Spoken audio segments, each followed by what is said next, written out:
नमो अर्हन्ताणं नमो सिद्धाणं नमो आयर्याणं नमो वज्रायाणं नमो लोये सव्यसाहुणम्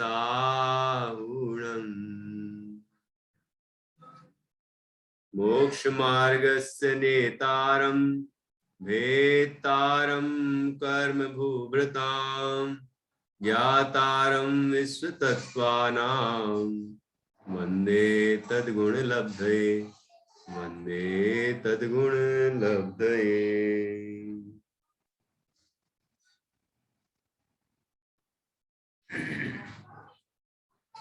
ये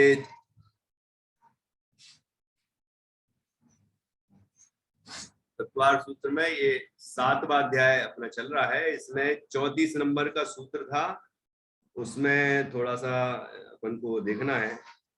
और इसके बाद 35, 36, बस इनमें से थोड़ा सा, इसमें थोड़ा सा ज्यादा विशेष दिया है, उसको हम पढ़ लेते हैं।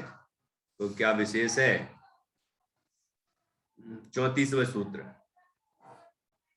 जिस भूमि पर बैठना आदि है उसे नेत्रों द्वारा भली भांति देख लेना प्रत्यवेक्षण है, और तथा कोमल पीछी आदि उपकरण से या किसी अन्य वस्तु से भली भांति शोधना प्रमार्जन है। ऐसा नहीं करना अप्रत्यवेक्षण और अप्रमार्जन है, अर्थात उपयोग करने वाली भूमि को नेत्रों द्वारा भली भांति नहीं देखना, कोमल झाड़ू आदि से नहीं शोधना, साफ नहीं करना, क्रमशः अप्रत्यवेक्षण और अप्रमार्जन है। रखना, फेंकना, डालना, छोड़ना उत्सर्ग है। ग्रहण करना, लेना, उठाना आदान है। प्रोषदोपवास की प्रतिज्ञा लेकर बिना देखी शोधी भूमि पर बैठना, मल मूत्र आदि का क्षेपण करना अप्रत्यवेक्षित अप्रमार्जित उत्सर्ग है। ये 3 चीजें बताई। अरहंत आदि की पूजन के लिए उपकरण, पहनने के वस्त्र, पात्र आदि को बिना देखे शोधे प्रमाद पूर्वक ग्रहण करना अप्रत्यवेक्षित अप्रमार्जित आदान है। ये अप्रत्यवेक्षित अप्रमार्जित तो सभी में लगाना है। तो पहला हुआ उत्सर्ग और दूसरा है आदान। अब तीसरा, बैठने सोने के लिए बिना देखी शोधी भूमि पर चटाई आदि बिछाना, संथारा करना अप्रत्यवेक्षित अप्रमार्जित संस्तरोपकरण है। फिर ये 3 हो गए। चौथा, क्षुधा आदि की वेदना से पीड़ित हो उपवास संबंधी आवश्यक क्रियाओं को निरुत्साहित निरादर भाव से करना, किसी भी प्रकार समय व्यतीत करना निरादर है। उपवास संबंधी क्रियाएं भूल जाना, याद नहीं आना स्मृत्यनुपस्थान है। इस तरह ये प्रोस्तोपवास के 5 अतिचार हैं। तो ये अतिचार इस व्रत को दूषित करते हैं, इसलिए ये अतिचार ना लगे ऐसा प्रयत्न करना चाहिए। तो वही 34वें सूत्र में बताया गया है। तो ये अप्रत्यवेक्षित अप्रमार्जित ये सभी में लगेगा। अप्रत्यवेक्षित अप्रमार्जित उत्सर्ग, फिर यही दोनों विशेषण लगा के आदान, फिर संस्तर उपक्रमण, अनादर और स्मृति अनुपस्थान, ऐसा यहां पर बताया है। अब इसके बाद है 35वां सूत्र। तो इसमें उपभोग परिभोग परिमाण व्रत के अतिचार हैं। तो वो क्या है कि यहाँ पर चित्त का मतलब है जीव, और स अर्थात सहित, जीव सहित पदार्थ का उपयोग करना सचित्त है। कमल पत्र आदि से ढकी हुई वस्तुओं का उपयोग करना सचित्त संबंध है। अचित्त द्रव्य में सचित्त द्रव्य को भली भांति मिलाकर उपयोग करना सचित्त सम्मिश्र है। कामोद्दीपक, पुष्टिकारक, विषय कषाय वर्धक पदार्थों का उपयोग करना अभिशव है। भली भांति नहीं पके या अधिक पके पदार्थों का भक्षण करना दुहिपक्वाहार है। इनसे उपभोग परिभोग परिमाण व्रत दूषित होता है।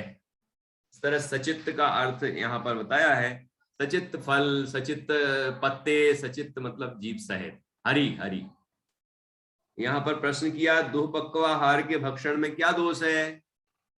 तो उत्तर, इससे इंद्रियों में मद की वृद्धि होती है, वातादि रोग उत्पन्न होते हैं, उनके उपचार आदि हेतु धन का व्यय, अशुद्ध औषधियों का सेवन, संक्लेश भाव इत्यादि से पाप का बंध होता है, अतः यह त्याज्य है।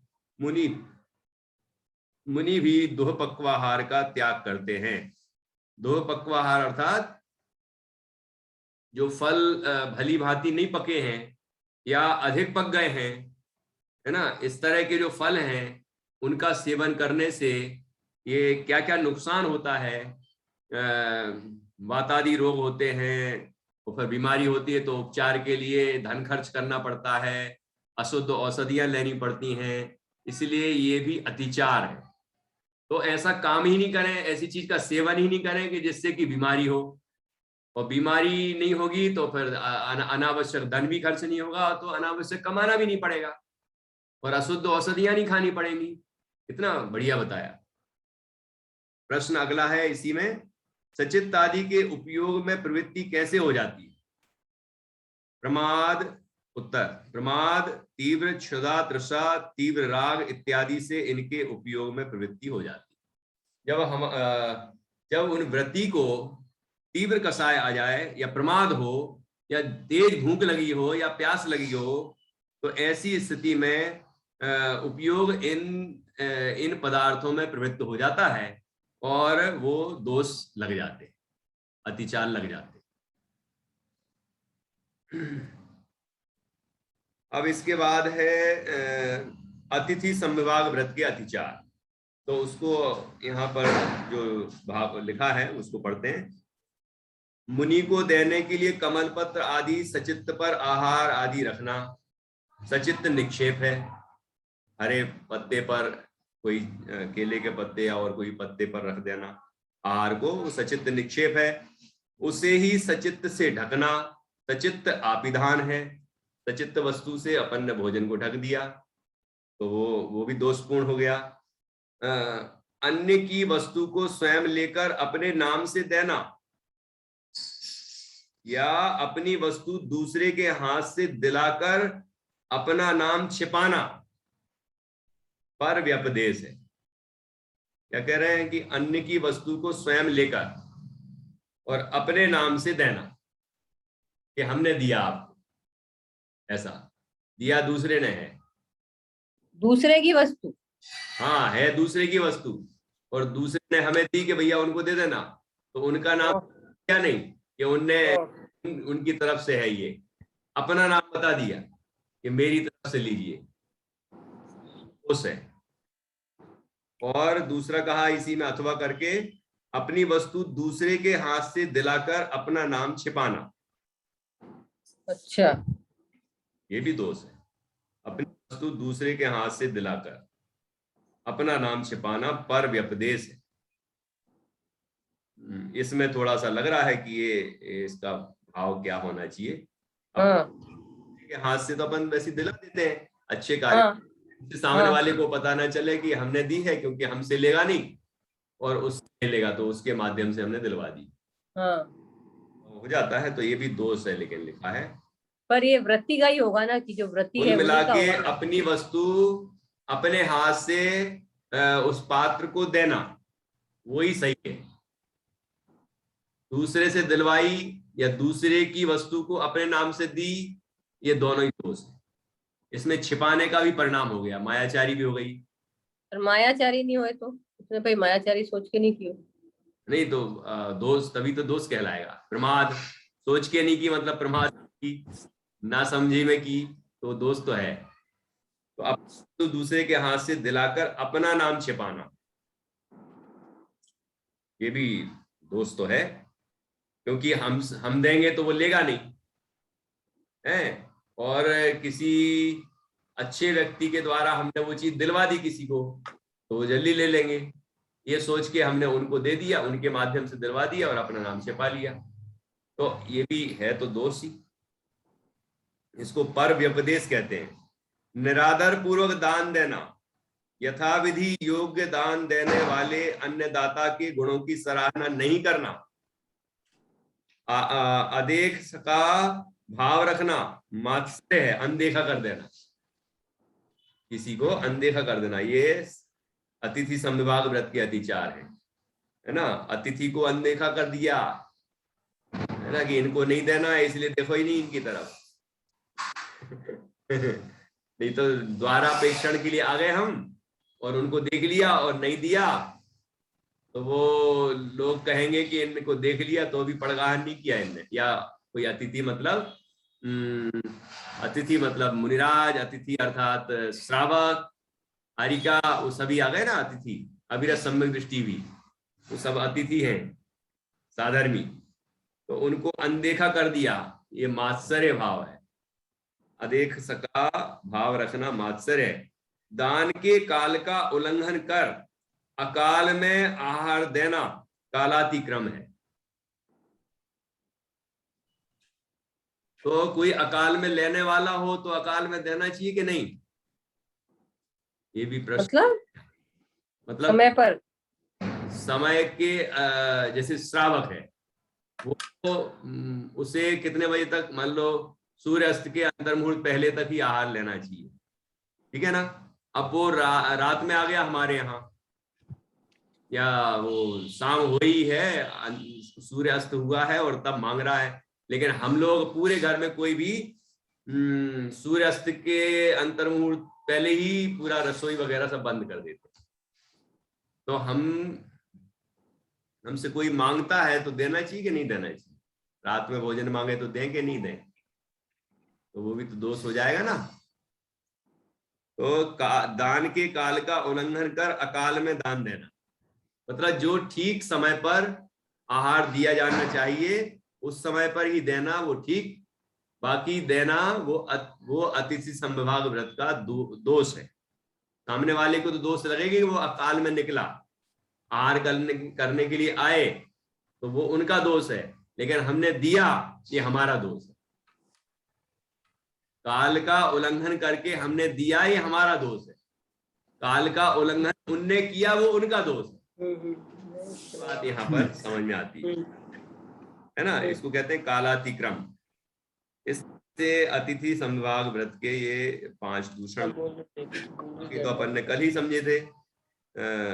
दिखना के अतिचार, फिर दान का लक्षण, फिर 4 प्रकार के दान, ठीक है ना। ये सभी अपन ने कर लिया है। अब हम 8वें अध्याय पे चलते हैं। 8वां अध्याय, इसमें आचार्य उमा स्वामी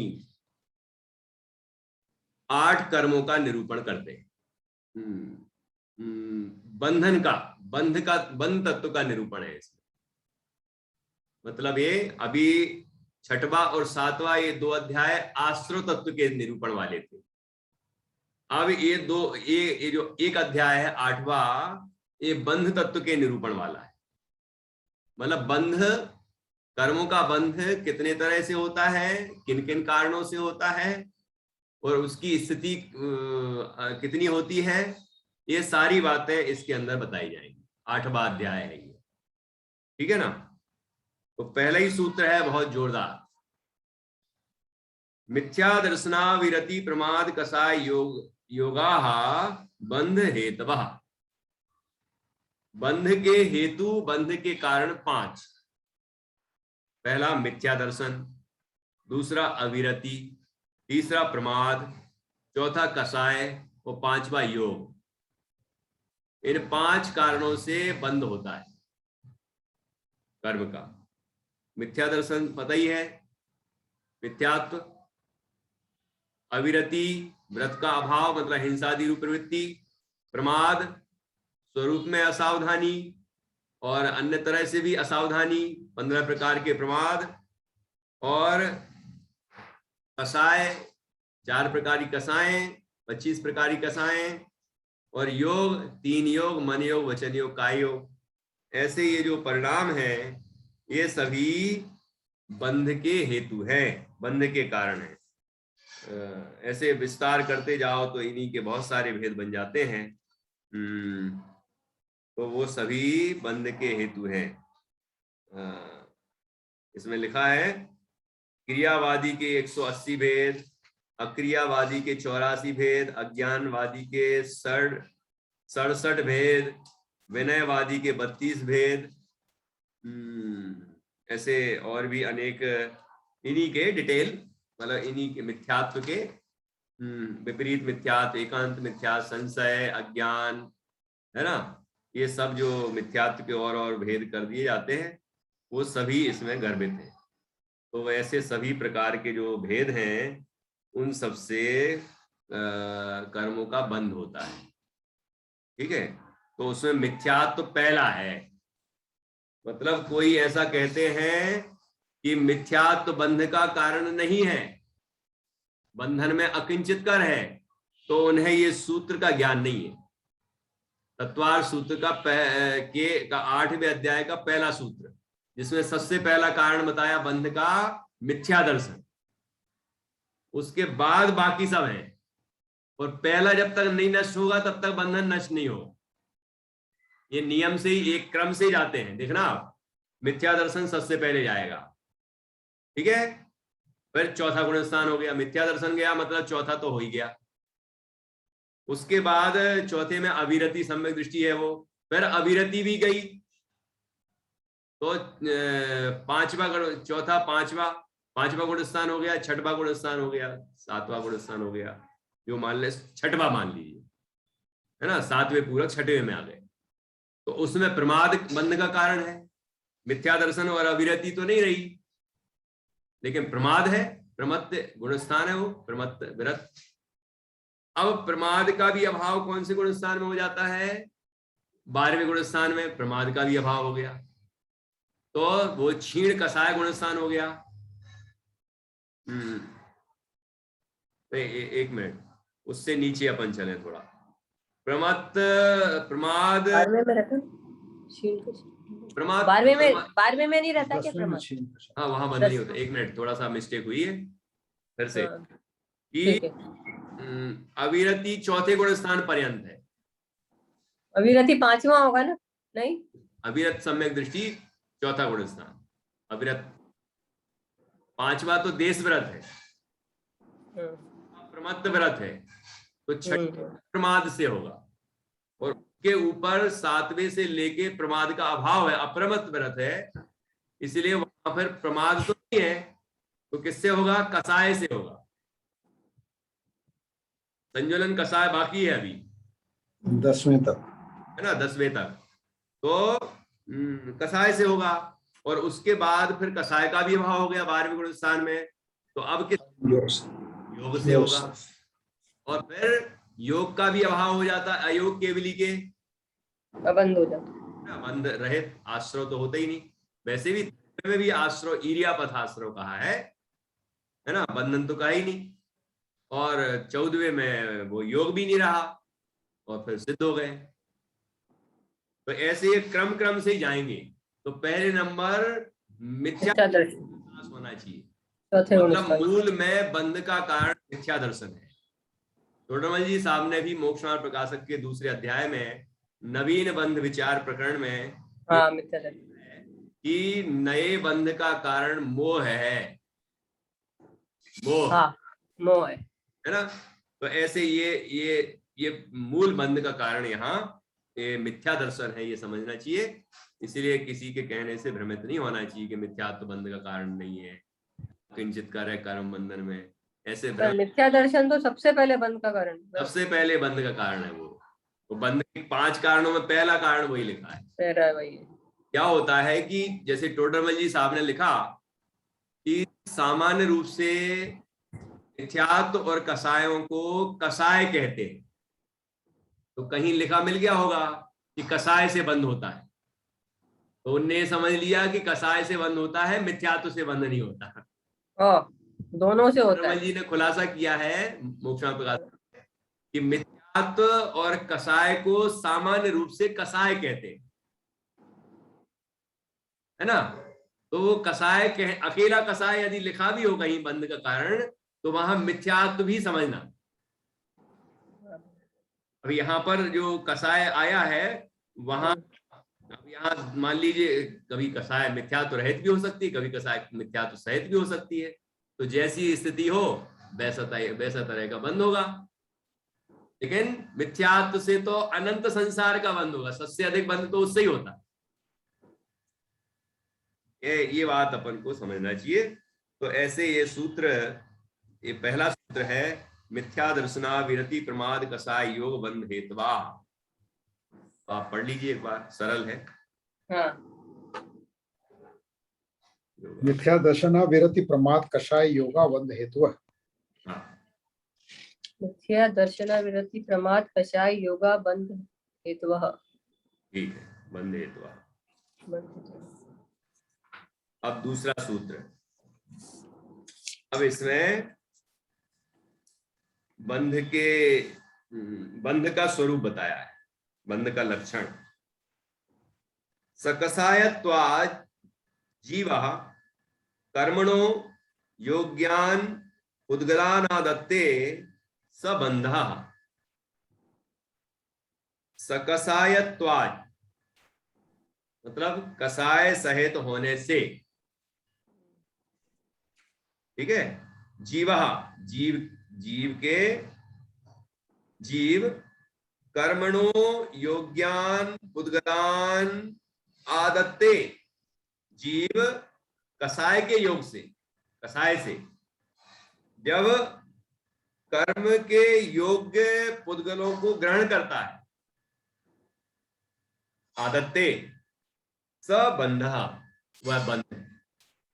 कसाय से सहित होने के कारण जीव कर्म के योग्य पुद्गलों को ग्रहण करता है, वह बंध है। अब देखना, जीव ने कसाय परिणाम किया और कर्मों का आगमन हुआ, कर्मों का आश्रय हुआ, तो प्रकृति बंध, प्रदेश बंध हुआ, प्रकृति बंध हुआ। फिर वो जो जितनी कसाय है, जिस तरह की जाति की, उस तरह का उसमें स्थिति पड़ी और अनुभाग पड़ा। इस तरह से कर्म योग्य पुद्गलों को ग्रहण किया। वैसे ग्रहण करना, आना वो आश्रय है ना। आके फिर अपने प्रदेशों में रुकना वो बंध है। तो वही भाव समझना है, ठीक है। देखो, कसाय सहित वर्तना सकसाय है, उसका भाव सकसायत्व है। आयु आदि प्राणों के धारण से जो जीता है वह जीव है, अथवा जो पहले जीता था अभी भी जी रहा है, आगामी काल में जिएगा, वह जीव है। यह सकसाय के कारण कर्मरूप योग होने योग्य पुद्गल परमाणुओं को ग्रहण करता है। वह कर्म का बंध जीव के साथ अनादि से चला आ रहा है, नवीन प्रारंभ नहीं हुआ है। ऐसा नहीं है कि पहले आत्मा शुद्ध था, बाद में उससे कर्म का संयोग हुआ है, अथवा पहले कर्म था, बाद में आत्मा उससे मिल गया। इन दोनों में से कोई भी पहले पीछे नहीं है, दोनों ही अनादि से एक बंध रूप हो रहे हैं। ये भी तो है ना मोक्ष मार्ग में। हाँ हाँ, मोक्ष मार्ग सेम है मोक्ष मार्ग में। बिल्कुल।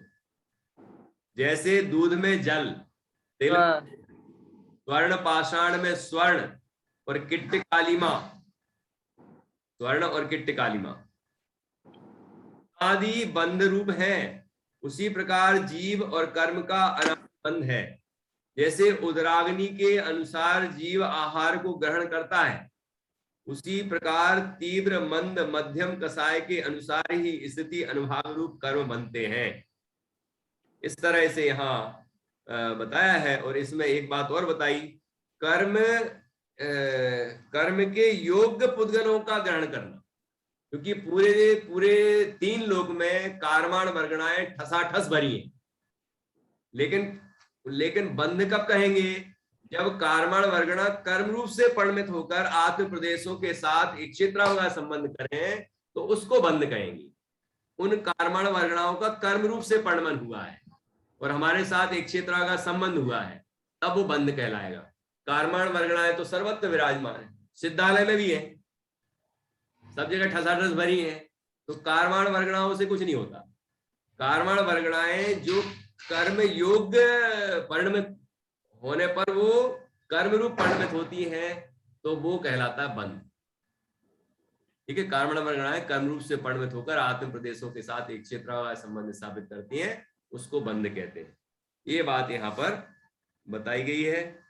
अब इसमें जो अभी अभी बताया था वो यहाँ पर लिखा है, तीसरा सूत्र, प्रकृति स्थिति अनुभाग प्रदेशास तद विधया, प्रकृति स्थिति अनुभाग प्रदेशास तद विधया, कि उसके प्रकृति स्थिति अनुभाग और प्रदेश ये भेद हैं। तद विधया, विधया मतलब भेद है, ये भेद है, अर्थात बंध के 4 भेद हैं।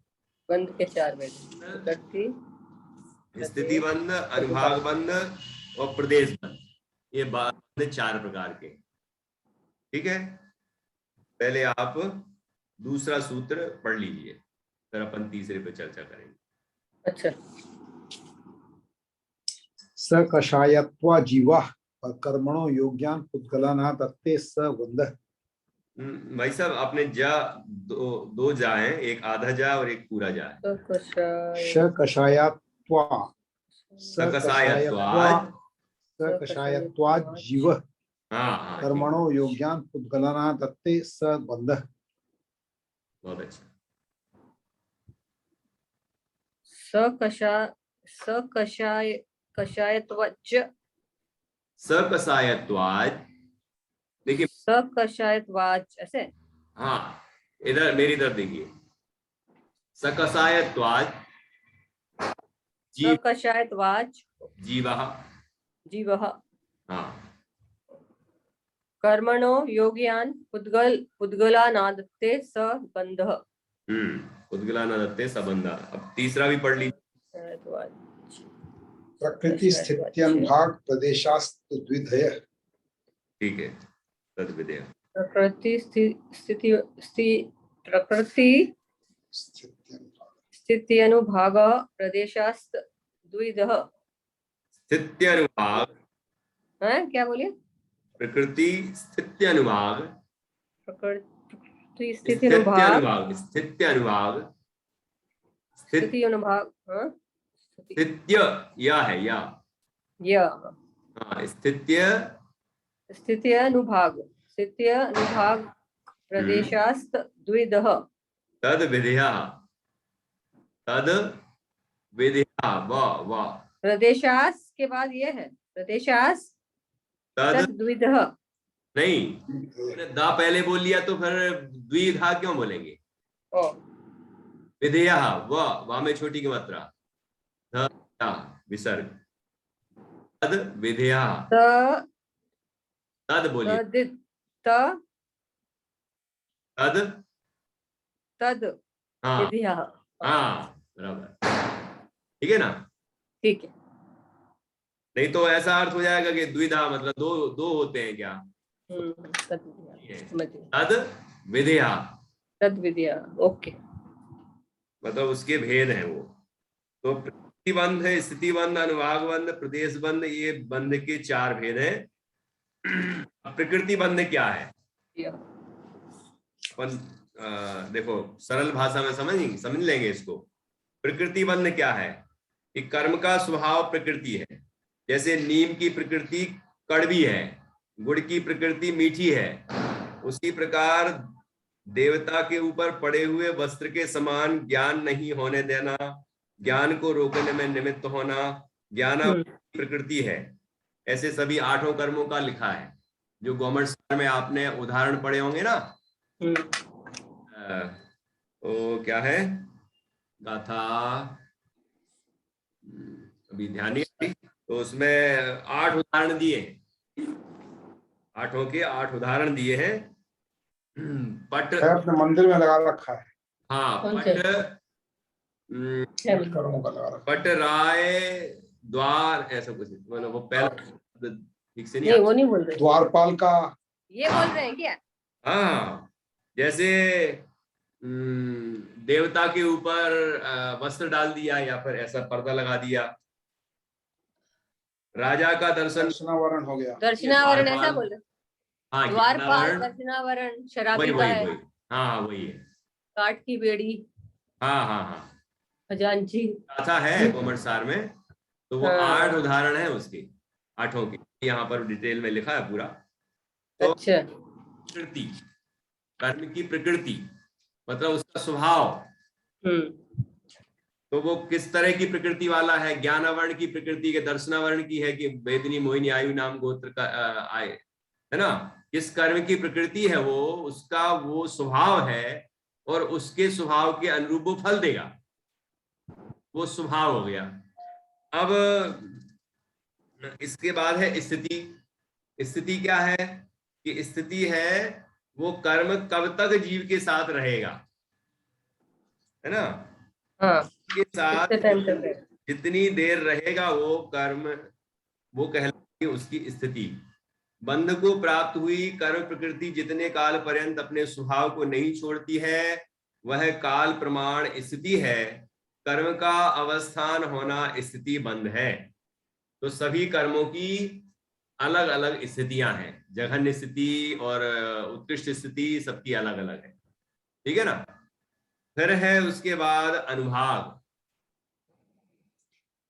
तो अनुभाग मतलब फल देने की क्षमता, स्थिति मतलब काल, काल मर्यादा, काल का प्रमाण, और अनुभाग अर्थात फल देने की क्षमता। तो ज्ञानावरण आदि कर्म के रस में तीव्र मंद आदि का विशेष होना अनुभाग है। इसे अनुभव भी कहते हैं, है ना।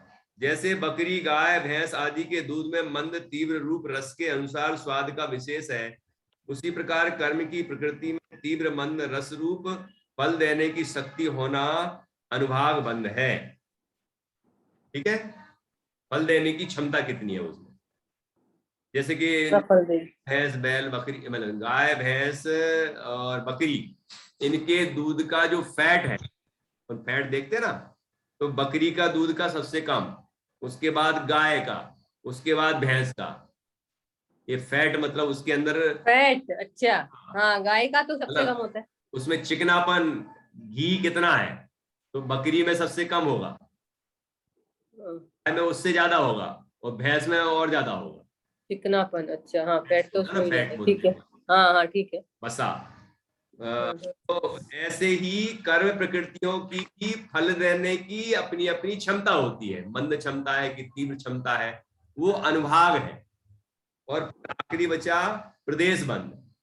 कर्म पुद्गल परमाणुओं की गिनती रूप संख्या का प्रमाण प्रदेश बंध है। प्रदेश बंध मतलब संख्या, प्रदेशों की संख्या, कितने कर्म परमाणु बंधे, ये हुआ प्रदेश बंध। जैसे अपन ऐसा समझे कि हमने भोजन ग्रहण किया, तो ये भोजन, पूरी भोजन सामग्री जो ग्रहण की, वो हो गया हाँ। प्रदेश बंध। ध्यान से सुनना, वो हो गया प्रदेश बंध। कितना भोजन किया, कितनी रोटी खाई, तो हम गिनती कर ली, हमने इतनी खाई, ठीक है, अंदर पेट में। फिर क्या हुआ कि वो पचा, पचा तो किस किस स्वभाव रूप परिणमित हुआ।